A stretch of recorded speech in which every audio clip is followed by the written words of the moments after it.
Today I'm going to show you how to be aggressive when necessary and then patient when it matters. Balancing a fast and slow playstyle is the skill every player should master. The problem for some players is they don't know when to move, and others don't know when to quit. The art is maneuvering around cover to take information and turn it into effective momentum, not blindly push. To transform observation into anticipation and come up with a reaction. You need to rapidly escalate your decision-making based on the world around you. The faster you absorb this information and the more fluidly you react to it, the more effective you will become. This is the ultimate skill to master. To be aggressive with your positioning, but selective with your target. My name is SitRep, and welcome to Adaptive Gunplay. The first mechanic that you have to practice and master is learning how to shoot more than one target at a time. You never want to engage two targets from the same position, so you have to master moving in the middle of a gunfight. After you knock one, you then change your position by either strafing or sliding in a lateral direction. You have to practice this, and I do this every single day in the firing range before I start playing, just for 5 minutes, and I am practicing my recoil control, and I am practicing that juke. I'm sliding back and forth and building my momentum and learning the muscle memory of when to cancel and how to move my stick onto the second target. This will save you in a lot of aggressive fights in Warzone, and you need to fold the hot swap mechanic into your everyday gunplay. If you notice on the screen here, they are not looking in the general direction of where I am still after I have already moved position and landed multiple shots on them. This is an extremely aggressive play that you should learn to master that is so valuable. Then and only then can I complete the kill and thirst the first. Immediately, I am moving back into cover and checking my minimap. I'm going to help my teammate by completing the res, and I'm looking at what angle I am inside of this rectangle. I know that the cafeteria is a rectangle. I'm also seeing that they are on my level, which means they're just off screen around the side of this pillar, which means I'm going to use the exact same challenge that I did with his two friends, and I'm going to wrap around and then slide out and cancel while pre-aiming. In this instance here, if I don't have successful shots on the gunfight, I can now slide or juke back to the right into cover and get away. As you engage enemy one and you see a second enemy appear, it is time to start using your cover to your advantage. You knock enemy one, and then you weave around this cover to limit the line of sight of enemy two. You need to be executing these slides sideways, and then you can also hot swap your weapon around cover and then hug that cover so that you can complete the fight. Now in this scenario here, I have a player that is inside the white box of this building. They are only 1 to 2 seconds away from pushing, and while I'm rezzing, I am moving my right stick to check that window. I'm also listening to the footsteps of them pushing up towards the concrete. Once I get visual confirmation that they are pushing me, I'm going to release the stim, change my position, and pre-aim that exact spot. I was thinking, what are they going to do? Now, if you notice, I'm still very low health. I have no plates in, and I'm low on ammunition, so I'm going to start sliding in a lateral motion towards that cover to maximize my effectiveness and this gunfight. Changing your position inside of every gunfight is the #1 way to win. In this example here, I want to show you why you need to be exercising self-control in your patient gameplay. And when you have a power position and you don't need to move, you need to think about where do they have to go. I talk about that all the time in my game sense guides. So we're going to defend our position and move down to protect the low wall scenario. And this is where I think players play over aggressive. They're overreaching their cover and they jump down to fight this team. We have all of the cards in this gunfight. We have 2 players below, we have the gas pushing them, and we have their only exit. And while I have 2 teammates that are down in Stronghold, pushing them, you don't have to do that because the gas is already doing it. I already have visual confirmation that there was a fly-in on this crane, as well as I know that this is the most efficient exit for them, either up the ramp, through the water, or up the zip. I am holding this power position, and I'm also seeing that there's a loadout there, which is likely theirs. Visual confirmation around the backside, not firing to give away my position at this point, but I have myself the widest angle to take care of the rotation, which is, again, completely out from where they're looking. These teammates are now trapped in a building. They're missing the escape of this entire team because they pushed down into the open area. You never want to sell your position by chasing one kill. Hold the high ground and get yourself multiple angles. We talk about shot timing. This is the widest gap between cover in this area. So I'm prioritizing the crossover between this line of sight, and I'm able to get knock number 1, but I'm not forgetting the shark that wants to zip on my location, and I am applying consistent pressure. I'm letting go of that, reloading the weapon because I know that there's another one down there still, applying more pressure. And once again, I catch that final guy trying to take the safest rotation. Immediately re-engaging player 2 and knocking him. Now there are 2 knocked behind the crane, and his only friend is stuck right in my grasp. So I'm going to rotate around, try to find his toes, and find him. Wiped the entire 3-man without even leaving the ledge. Patient players will win a lot of gunfights, and you need to build this into your aggressive gameplay. Sometimes aggression isn't always about movement. It is always about positioning, though. When you are pushing more than one enemy, you need to think about how you are vulnerable in a fight. On the minimap, I know I'm pushing 2, but once I get my knock, I am paying attention to his friends and where they're going. Not only because I want to take them out as well, but when I push down to get my thirst, where am I vulnerable at? And if you look, the instinct for me to check this and the audio cue of the zip immediately tells me the player was thinking exactly what I was worried about. They are trying to get high ground to take me out. So I'm rotating my position and I'm rechecking that sight line as soon as I get over to complete my thirst. I complete my thirst, and then I am rotating away from that threat, which is confirmed he's still on the corner. And then I get audio confirmation that he's on the concrete steps. You can hear the loud tapping as it gets increasingly louder, which tells you that they are going to crest the top of the steps.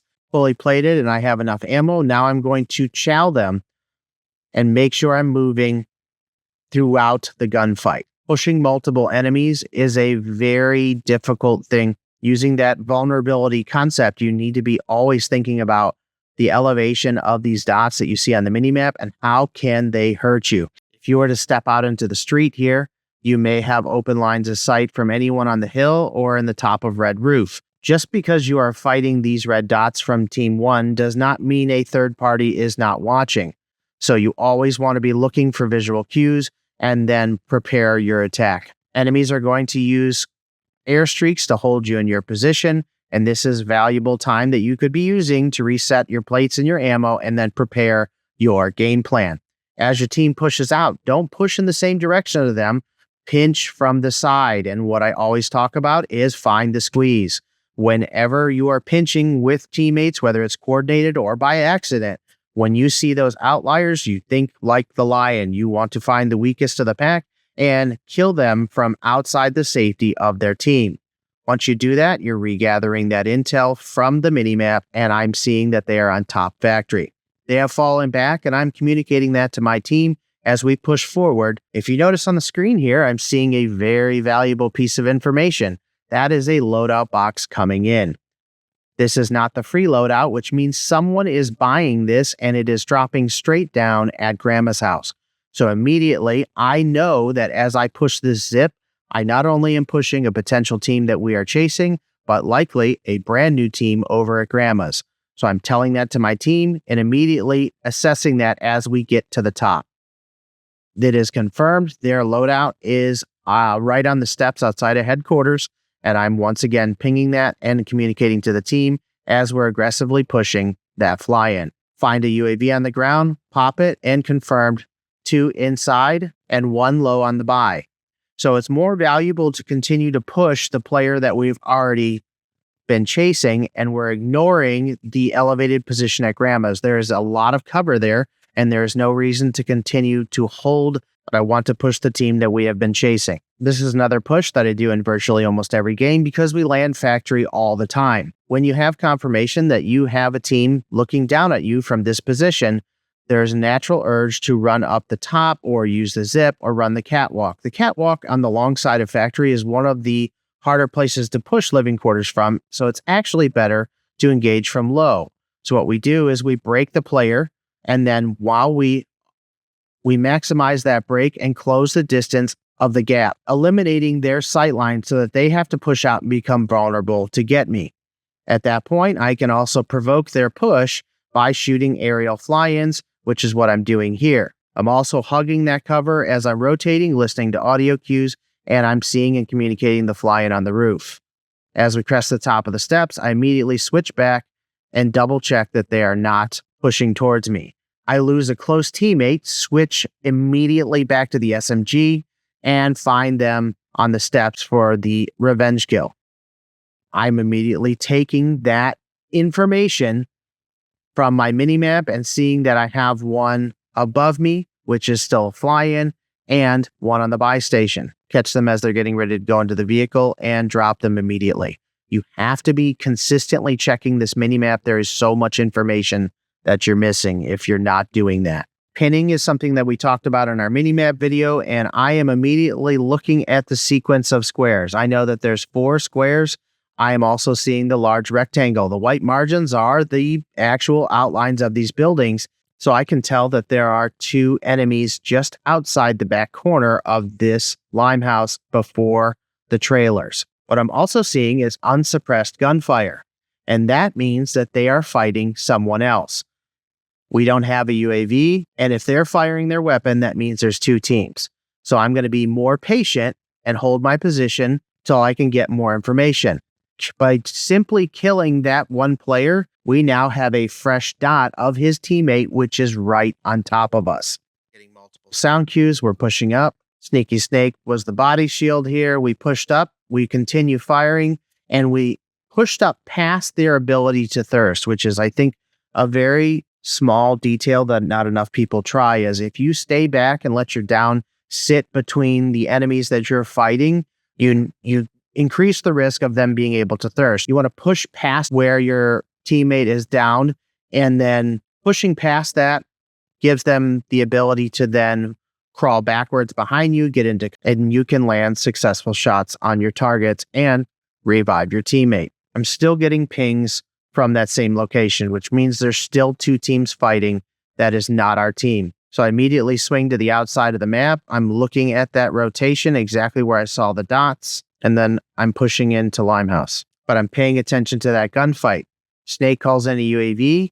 We get ourselves fresh pings, and I see that they're right outside the rectangle. I can see they're on the street between the 2 trailers and the window itself, which means if they're being engaged by this player here, they're likely going to fall back into this building, which is where I say patience is key. Holding the window and anticipating their fallback, and we find them immediately as they come into the room. So as I catch them exiting into the room here, I get successful shots, but I have to reprioritize my target because I have a new enemy on screen pointing his weapon in my direction. I'm going to switch that. He's trying to get away. I shoot through cover and over the railing and knock him. But the crucial thing that I did not forget is that enemy ran right past the right window as I was shooting them, and I'm getting audio cues on the front door. So I'm pulling back. I'm switching to my SMG, confirming I have plates, and then sliding out and using my aim to get on target as fast as possible. If I had pushed blindly into that main room, I likely would have gotten swarmed by just 2 guys. Patience is everything. You should only be being as aggressive as possible when you have information. Being overly aggressive gets you killed. And unfortunately, a lot of times players will continually push at a high speed without information. So you need to make sure that you're using all points of your information, your sound, your visuals, and your instincts of what players are going to do. Speaking of instincts, farming kills on loadouts is player behavior 101. And always look at the angles that you need to complete the hold. So don't want to stay low ground too long when all the goodies are up here. The buy station is also an excellent place to predict players are going to want to hang out. This roof line here gives you a power position over the buy and those loadouts at the same time. Too much pressure on the roof, so we move down to change our position, and we're using our awareness. This blue streak and the audio cue is they have now landed back on the loadout, which means you have 2 known enemies down on the buy station and 1 high side. So if I had pushed down to become overly aggressive for those on the buy, I would have completely missed this audio cue, which is them rotating down to the door. They had no idea I was down here. You can continually rotate through these cover points to confuse your enemy, because now I got the elevation again, and I found them once again on their loadout, immediately taking them out and getting visual confirmation still on 2. I talk about this a lot on the channel, is patience also helps with shot timing. If you give away your position and the fact that we've returned to the roof too early, the players will not leave cover until they think they're safe.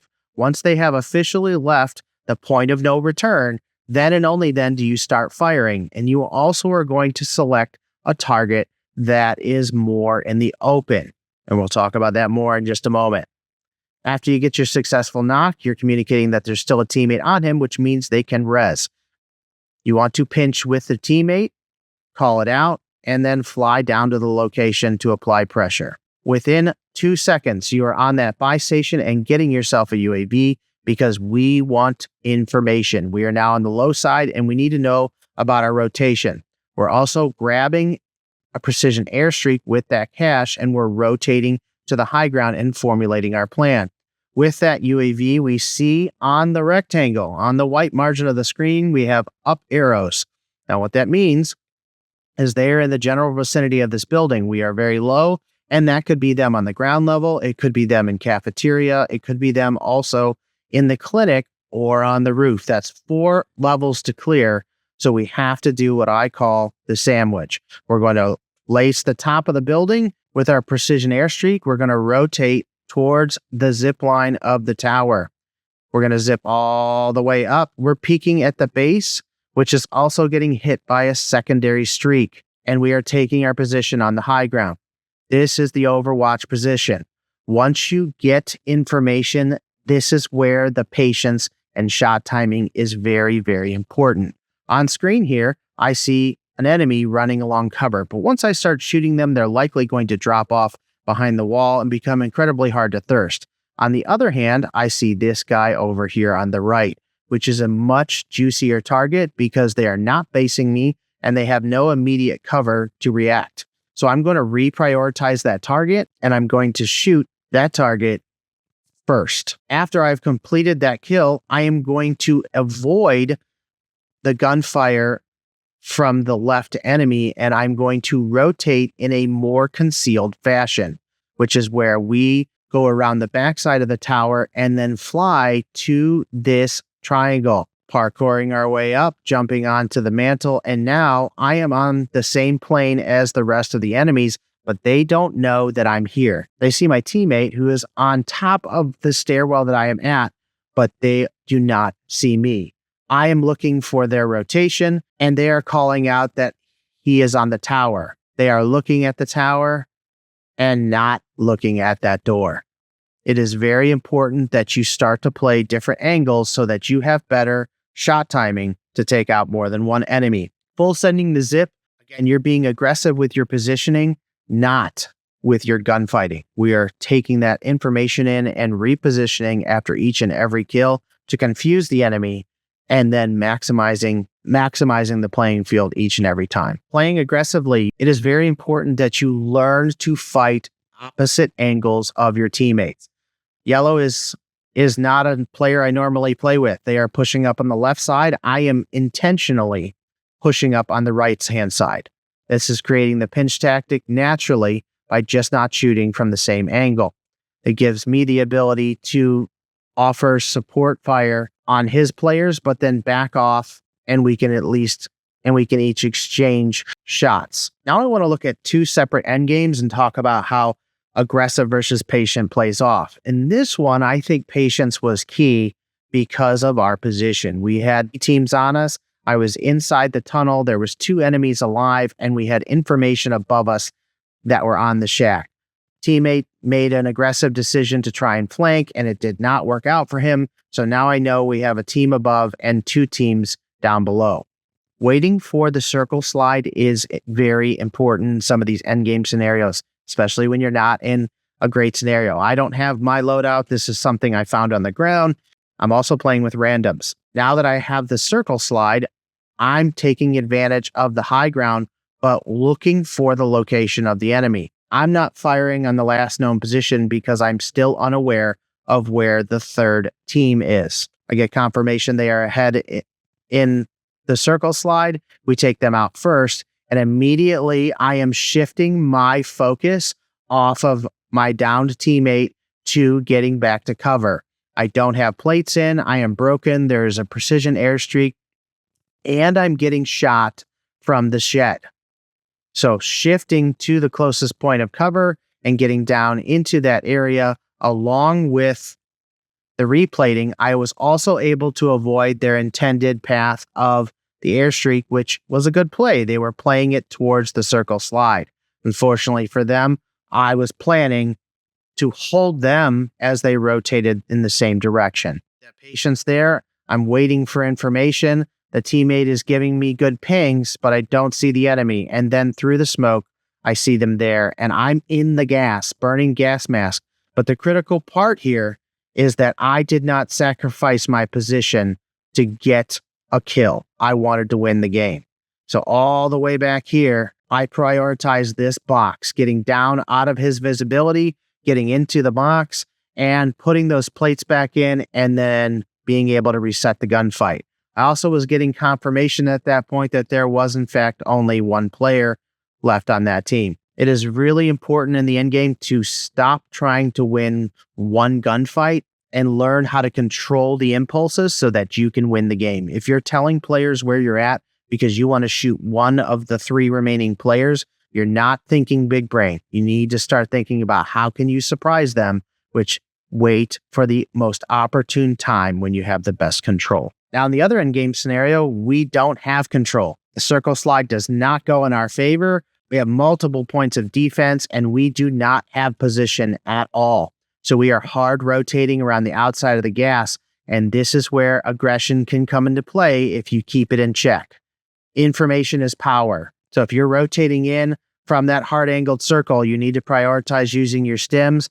If you're out of gas mask, you want to be using something like Quick Fix to replate yourself, to restore your health with plates, which I'm able to do here. But I'm aggressively communicating to my teammates to give up so that I can go hit them at the buy station. Using that as a bait tactic, I then rotate around the bottom, knowing that they are inside that room on the rotation as they come out and going for their own aggressive buyback.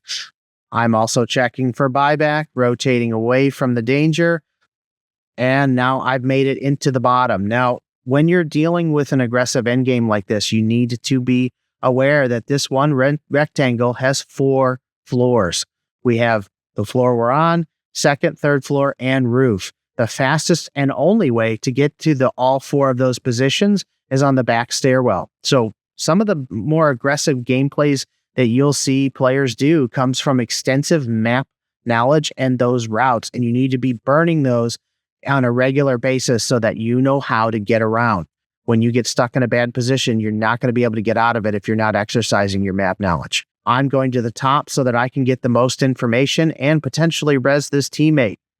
Unfortunately, the player that's left inside has a precision airstreak, which is a wonderful play, and they're trying to clear the roof. So we're going to get off the roof, and we're using the mechanic of being patient with that notion. We want to be inside safety. We have stims. We're okay. We don't need to be in the open to fight this player, which is pressuring us with that precision. So I'm rotating again around the outside, going back to the roof so that I can see The circle slide. I'm not coming up here to res. I'm coming up here because I want to be on the roof to shoot down at the player that is forced to be in the street. If blue is not able to accomplish this mission, I am going to come from above and take them out. And just like that, my plan, having that elevated position and being aggressive to play down through the gas and using that map knowledge was ultimately the play to win aggressive endgame. If you enjoyed the video, don't forget to like and subscribe. And like I always say, keep building, keep adapting. SitRep out.